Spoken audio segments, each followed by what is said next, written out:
तो दोस्तों finally T20 world cup 2024 का फाइनल मुकाबला हमारे सामने आ रहा है। इस साल की सबसे बड़ी भिड़ंत वर्ल्ड चैंपियन बनने की हमारे सामने होंगी साउथ अफ्रीका और इंडिया। भाई 20 टीम और 4 ग्रुप्स के साथ ये कहानी शुरू हुई थी, जिसके बाद मैच दर मैच भाई पूल स्टेज के मुकाबले जीते, उसके बाद सुपर 8 में भी अनडिफीटेड रही both the teams and semifinals में अपने ओपोनेंट्स को हराते हुए फाइनल में आज दोनों टीम्स भाई आमने सामने होंगी। तो दोस्तों किस टीम का पलड़ा भारी है? क्या है वो, साउथ अफ्रीका या इंडिया? कौन सी टीम यहां पर मुकाबला जीतती नजर आएगी? अगर देखा जाए तो दोनों ही टीम्स पर जोकर्स का टैग अभी भी लगा हुआ है। एक टीम ने साउथ अफ्रीका भाई जोकर्स की पीएचडी हासिल करी हुई है, तो वहीं टीम इंडिया भी पिछले 10 सालों में कभी ना कभी कहीं ना कहीं इन पर भी जोकर का टैग लगता हमने देखा है। तो समीकरण क्या रहने वाला है इस मुकाबले में? खिलाड़ी कौन से हैं जिन पर रखनी चाहिए हम सभी को नजरें? और वेन्यू भाई केंसिंगटन ओवल बारबाडोस में फाइनल मुकाबला होगा, तो ये वेन्यू अभी तक कैसा रहा है? तो दोस्तों इन सभी मुद्दों पर हम विस्तार से पूरी चर्चा करने वाले हैं, जिससे आप और मैं दोनों ही एक बेहतर समीकरण के साथ एक बेटर प्रिडिक्शन की ओर बढ़ सकेंगे, और इस बात की मैं आपको गारंटी देता हूं। तो इसके लिए ये वीडियो पूरा जरूर देखें, और भाई जितने भी हमारे नए व्यूअर्स हैं दोस्तों, फटाफट से CLG को सब्सक्राइब कर लीजिए, क्योंकि यहां पर क्रिकेट की तमाम अपडेट्स आपको मिलती रहती हैं, और नोटिफिकेशन की घंटी दबाना मत भूलिएगा।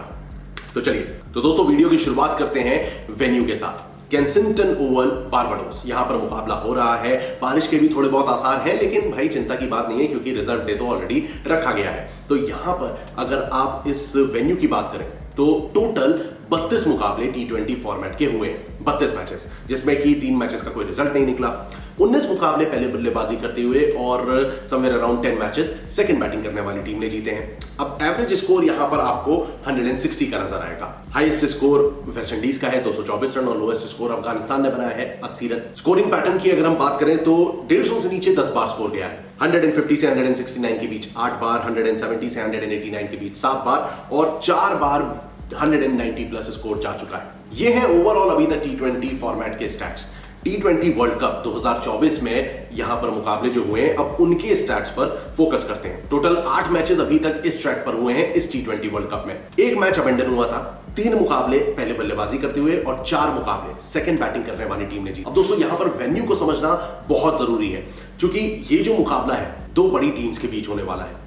यहां पर अभी तक तो सेकंड बैटिंग करते हुए टीम्स ने ज्यादा जीत दर्ज करी है, भले ही 4 और 3 का फर्क है, लेकिन बड़ी बात यहां पर यह है कि जब 2 बड़ी टीम्स टकरा रही हैं तो फर्स्ट बैटिंग करना ही यहां पर फायदेमंद साबित होगा। ये चीज आप लिख के ले लीजिए। एवरेज स्कोर की अगर हम बात करें तो इन 8 मैचेस में टोटल एवरेज स्कोर बनता है 143 का। हाईएस्ट स्कोर ऑस्ट्रेलिया ने बनाया है 201 रन, और लोएस्ट स्कोर रहा है ओमान का 109 रन। ये इस T20 वर्ल्ड कप की बात है। वहीं बॉलर्स की अगर आप बात करते हैं तो 8 मैचेस में 91 विकेट्स गिरे हैं, 59 विकेट्स पेसर्स ने और 32 विकेट्स स्पिनर्स की झोली में गिरे हैं। ये हैं स्टैट्स T20 वर्ल्ड कप 2024 के। अब यहां पर कायदे से तो 2 जब बड़ी टीम्स भिड़ रही हैं, अगर आपको मैं टीम्स की बात करूं तो मैचेस ओमान, नामीबिया, ऑस्ट्रेलिया और इंग्लैंड ऐसी टीम्स ने भी यहां पर मुकाबला खेला। इंडिया अफगानिस्तान के बीच भी मुकाबला हुआ था, और उस मुकाबले में यहां पर इंडिया ने पहले बल्लेबाजी करते हुए जीत दर्ज करी थी। तो मैं यही बतलाना आपको चाह रहा हूं कि जो 2 बड़ी टीम यहां पर खेल रही हैं, तो फर्स्ट बैटिंग करना फायदेमंद साबित होगा। यह है इस पूरे वेन्यू का लेखा जोखा। अब बढ़ते हैं हेड टू हेड कंपैरिजन की ओर। भाई अभी तक की अगर आप सफर की बात करते हैं तो हेड टू हेड में भी इंडिया की डोमिनेंस हमेशा रही है। 26 मैचेस दोनों टीम्स के बीच हुए हैं, और 14 मुकाबले इंडिया ने जीते हैं, 11 मुकाबले साउथ अफ्रीका के नाम रहे हैं। 1 मैच का कोई रिजल्ट नहीं निकला। वहीं T20 वर्ल्ड कप की जब हम बात करें, खासतौर से स्पेसिफिकली T20 वर्ल्ड कप में 6 बार दोनों टीम्स का आमना सामना हुआ है। 4 मुकाबले इंडिया ने और मात्र 2 मैचेस साउथ अफ्रीका के नाम रहे हैं। यह है अभी तक का दोनों टीम्स का head to head comparison. Current situation पे अब आते हैं भाई T20 वर्ल्ड कप 2024 का फाइनल मुकाबला। प्रोबेबल प्लेइंग 11 क्या रहने वाली है? प्रोबेबल प्लेइंग 11 के जो की प्लेयर्स हो सकते हैं वो कौन कौन से हैं? आइए अब विस्तार से इंपॉर्टेंट चीज पर फोकस करते हैं। दोस्तों पहले तो साउथ अफ्रीका की बात कर लें, क्योंकि वो पहले वर्ल्ड कप फाइनल की ओर प्रवेश करती नजर आए हैं। तो साउथ अफ्रीका की ओर से हमें कोई चेंज देखने को नहीं मिलेगा। होपफुली ओटनील बाटमैन को सेलेक्ट किया जा सकता है, बट उनके चांसेस थोड़े से कम नजर आ रहे हैं। हालांकि अगर बाटमैन खेलते हैं तो वो भी आपकी फैंटेसी टीम की काबिलियत रखते हैं उसमें दाखिल होने में। तो शुरुआत से बात करते हैं, पहले बल्लेबाजों पर चर्चा कर लेते हैं। भाई Quinton de Kock, Reeza Hendricks, Aiden Markram, Heinrich Klaasen, David Miller, Tristan Stubbs और मार्को एंसन भी बल्लेबाजी करने की काबिलियत रखते हैं। केशव महाराज ने भी एक आधा शॉट्स तो महाराज भी खेल सकते हैं। तो बैटिंग लाइनअप में डेप्थ तो जरूर है, लेकिन एक जो सबसे बड़ी कमी है ना टीम में, देखो यार मेरे पास तो यहाँ पर स्टैट्स की सारी पोटली रखी हुई है और मैच दर मैच अगर आप देखें तो यहाँ पर 2-3 चीजें तो मैं साफ बताना चाहूंगा।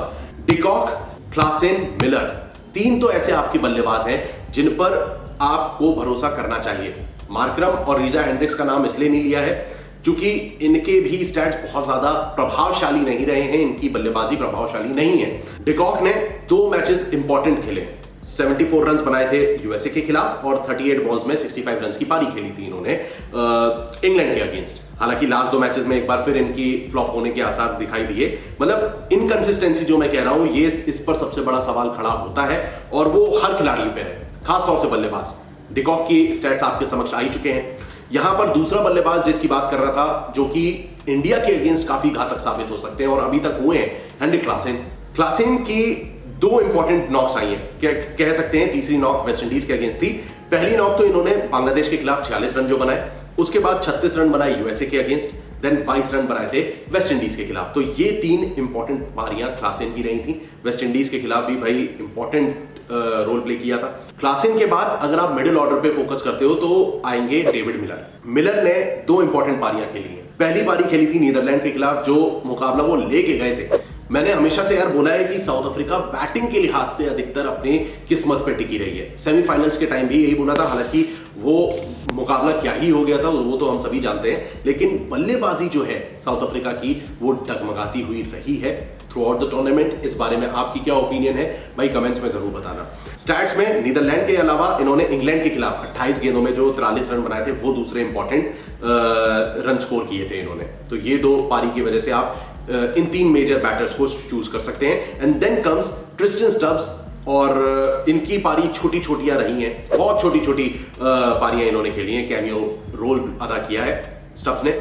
तो बल्लेबाजी तो इनकी मतलब मोर और लेस सो नजर आती है। अब जो इनके जो बॉलर्स है ना, वो बेहद क्रूशियल रहे हैं और इन्हीं के बदौलत टीम हमेशा जीतती नजर आई है। अगर आप बात करें कगिसो रबाडा की, स्टैट्स आपके सामने है भाई, हर मुकाबले में इन्होंने विकेट चटकाए हैं। नीदरलैंड्स के खिलाफ बस ये बचे थे, उसके अलावा इन्होंने हर मुकाबले में विकेट लिया है। 2-3 आपने इंग्लैंड के खिलाफ इन्होंने 2 विकेट चटकाए, यूएसए के खिलाफ 3, एंड देन लास्ट मैच में भी अफगानिस्तान के खिलाफ 2 विकेट लिए हैं।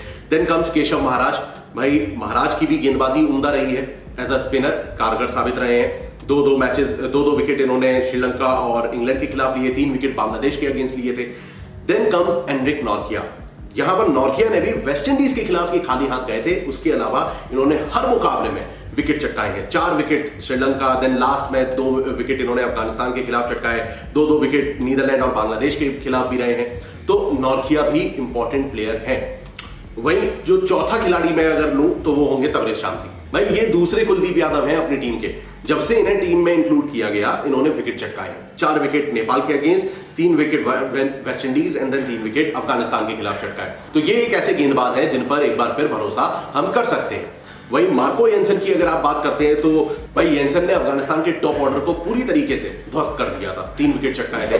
तो Marco Jansen can also be very important. तो ये हुई बात साउथ अफ्रीकन टीम की। अब बढ़ते हैं इनके ओपोनेंट इंडिया की ओर। भाई बल्लेबाजी में तो इंडिया भी थोड़ा सा लड़खड़ाती हुई नजर जरूर आई है।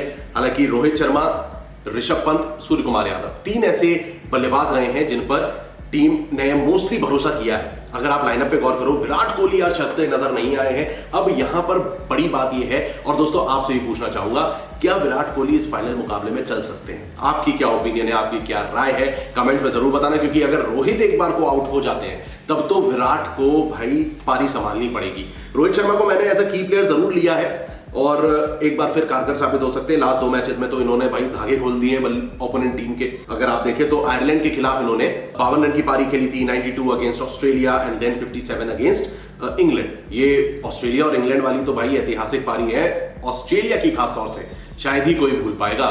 तो Rohit Sharma can be one of the key player for Indian cricket team. लेकिन यहां पर दोस्तों अब मुझे लगता है ना कि यहां विराट कोहली के चलने के चांसेस इस फाइनल मुकाबले में हो सकते हैं। विराट इस अपकमिंग कॉन्टेस्ट में फाइनली जो last nail in the coffin होता है ना, ये विराट कोहली के नाम हो सकता है। पंत की अगर आप बात करते हो तो 36, 42, 18 और 36 रन एक बार फिर बांग्लादेश के खिलाफ अच्छी इंपॉर्टेंट नॉक खेली थी, एंड देन 15 रन और 4 रन इन्होंने बनाए। लास्ट 2 मैचेस तो इनके खास रहे नहीं है, बट छोटी छोटी इंपैक्टफुल पारियां पंत ने शुरुआती कुछ मुकाबलों में खेली थी।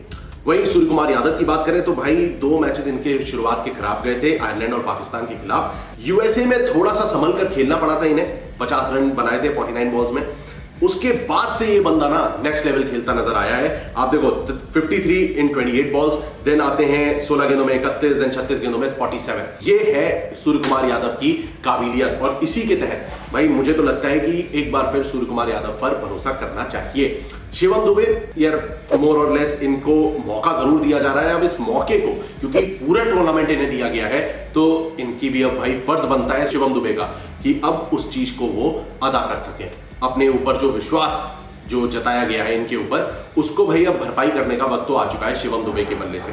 हालांकि हार्दिक पांड्या भी भाई कम नहीं है। एज एन ऑलराउंडर अगर आप देखो तो हार्दिक पांड्या बहुत इंपॉर्टेंट है। शुरुआत के मैच में ये चले नहीं थे, उसके बाद इन्होंने 32 रन बनाए 24 गेंदों में। देखो मैं आपको सिर्फ रन शायद शो होंगे, मैं गेंद भी बताता जा रहा हूं। 32 24 गेंदों में 50, 17 गेंदों में 27 रन, 13 गेंदों में 23 रन बनाए। तो ये दर्शाता है हार्दिक पांड्या की इंपॉर्टेंस एज अ बैटर, वो भी एज अ फिनिशर के रोल में। अब अगर बॉलिंग की बात करो तो हार्दिक ने शुरुआती 3 मैचेस में कमाल की गेंदबाजी करी, 3-2 विकेट चटकाया आयरलैंड, पाकिस्तान, यूएसए के खिलाफ, देन 1 विकेट आया था बांग्लादेश के अगेंस्ट। हालांकि बॉलिंग में ये लास्ट 2-3 मैचेस में तो भाई बहुत महंगे साबित हुए हैं। 10 की इकोनॉमी से इन्होंने बांग्लादेश के खिलाफ गेंदबाजी करी थी, 1 विकेट लिया। ऑस्ट्रेलिया के खिलाफ 11.8 की इकोनॉमी रही है, और लास्ट मैच में तो इंग्लैंड के खिलाफ इन्होंने 14 की इकोनॉमी से गेंदबाजी करी थी। तो यहां पर ये थोड़ा हल्के हुए हैं, लेकिन भाई हार्दिक पांड्या नहीं चले तो क्या हुआ, अपने पास है अर्शदीप सिंह, जसप्रीत बुमराह, साथ ही साथ कुलदीप यादव पर भी पूरी तरीके से भरोसा हो चुका है। तो अब इंडियन टीम का बॉलिंग अटैक जो है वो धांसू है 1 नंबर का। अर्शदीप से शुरुआत कर लेते हैं। भाई अर्शदीप सिंह ने मात्र 1 मुकाबला इंग्लैंड के खिलाफ खाली हाथ गए, उसके अलावा हर मैच में इन्होंने विकेट निकाली है। 2-1-4, 3-2-3, मतलब एक कमाल की गेंदबाजी है इनकी। और इकोनॉमी पे भी आप नजर डालो भाई, 2 मुकाबलों में थोड़े से महंगे साबित हुए, एक था अफगानिस्तान के खिलाफ एंड देन एक था ऑस्ट्रेलिया के अगेंस्ट। इसके अलावा कमाल की गेंदबाजी रही। Then comes Jasprit Bumrah. भाई बुमराह के तो क्या कहने हैं, हम सभी जानते हैं। स्टैट्स एक बार फिर भी आपको दिखा देता हूं। 1 मैच में यूएसए के खिलाफ खाली हाथ गए, उसके अलावा हर मैच में विकेट चटकाए हैं। 2 आयरलैंड के खिलाफ, 3 विकेट पाकिस्तान के अगेंस्ट, 2 विकेट इंग्लैंड और 1 विकेट ऑस्ट्रेलिया के अगेंस्ट लिया था। अफगानिस्तान के खिलाफ तो 3 विकेट चटकाए थे। तो जसप्रीत बुमराह दूसरे हमारे मेन स्ट्रीम बॉलर हैं। एंड देन यहां पर जो मैंने बात करी थी कुलदीप यादव की, तबरेज शामजी उधर, कुलदीप यादव इधर, दोनों को जब से मौका मिला है विकेट पे विकेट चटकाए जा रहे हैं। कुलदीप यादव ने अफगानिस्तान के खिलाफ सुपर 8 से इन्हें मौका मिलना शुरू हुआ था, और फिर उसके बाद ये भाई पीछे नहीं मुड़े। 2-3-2-3 अफगानिस्तान, बांग्लादेश, ऑस्ट्रेलिया और इंग्लैंड, इन 4 टीम्स के खिलाफ इनका शानदार प्रदर्शन रहा है। हालांकि 1 मैच में अफगानिस्तान के खिलाफ थोड़े महंगे जरूर रहे, apart from that he was doing great.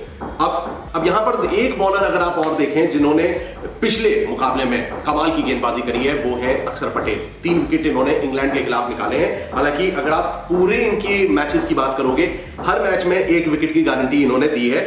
Bangladesh के खिलाफ भाई ये बंदा थोड़ा सा एक्सपेंसिव हो गया था, वही 1 ओवर इन्होंने कराया था, 13 रन दे बैठे थे, तो वो एक ऐसा मैच था। Apart from that Akshar Patel has been doing great. तो ओवरऑल भाई अब जब हम फाइनल कंक्लूजन की ओर बढ़ रहे हैं तो दोस्तों एक चीज तो साफ है, चाहे बल्लेबाजी हो या गेंदबाजी। देखो सेमीफाइनल 1 की जब मैंने बात करी थी तो उस टाइम पे साफ बोला था अफगानिस्तान मात खाएगी, क्योंकि ओवरऑल साउथ अफ्रीका अफगानिस्तान से बेटर थी। अब यहां पर अगर आप देखो तो इंडिया चाहे बल्लेबाजी हो या गेंदबाजी साउथ अफ्रीका से बेहतर है। एक पूरे ऑलराउंड प्रदर्शन के तौर पर इंडिया का भाई स्टैट्स जो हैं वो ओवरऑल ज्यादा बेहतर नजर आते हैं, जीतने के चांसेस भी इंडिया के ज्यादा हैं। भाई लोग अब यहां पर इन सभी बातों को यार सुनने समझने के बाद और इस पूरे एनालिसिस को कंक्लूड जब हम करेंगे तो आपकी क्या प्रतिक्रिया है? यार मैंने तो अपना वर्डिक्ट दे दिया है, इंडिया ज्यादा स्ट्रांग नजर आ रही है। पहले बल्लेबाजी करना यहां पर कारगर साबित होगा, ये भी एक चीज आप ध्यान रखें। शुरुआत में मैंने स्टैट्स दिए हैं वेन्यू के, एक बार फिर आप उस पर जा सकते हैं, देखिए उस पर। फर्स्ट बैटिंग करने वाली टीम का अधिकतर यहां पर पलड़ा भारी रहा है जब 2 बड़ी टीम्स भिड़ती हैं। तो ओवरऑल ये है इस मुकाबले का लेखा जोखा। आपके लिहाज से क्या रहने वाला है इस मुकाबले का रिजल्ट? क्या इंडिया लिफ्ट करेगी T20 वर्ल्ड कप 2024 की ट्रॉफी? और आइए गुफ्तगू करते हैं कमेंट्स में कि इस अपकमिंग कॉन्टेस्ट का क्या रिजल्ट निकलेगा। फिलहाल के लिए दोस्तों, ये वीडियो इंफॉर्मेटिव लगा हो तो इसे लाइक जरूर करिएगा, चैनल को सब्सक्राइब कर लीजिए and don't forget to press the bell icon, जिससे आप कोई भी वीडियो मिस ना करें।